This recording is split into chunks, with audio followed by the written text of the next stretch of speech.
Tayin wana masoyana assalamu alaikum wa rahmatullahi wa barakatuhu na ja kunnen kamar yadda na saba a koda wani lokaci yau ma dai zan yi katsalan da na saba. Suna na Rukayya Abdullahi mai dagin biyar majalisa kamar yadda kuka sani sakon naku ne yan uwa mata. Yau muna 2 ga watan Zulhijja shekarar 1444 bayan hijira. Zan yi magana akan godiya a gurin mazaje. Akwai batu na yanka layye kenan.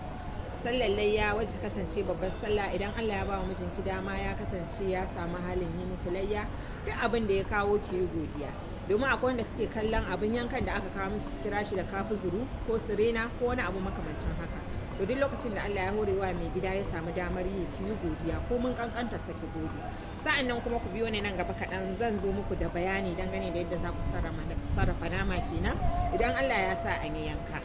Na farko kallau Rukayya Abdullahi mai da gimbiyar majalisa.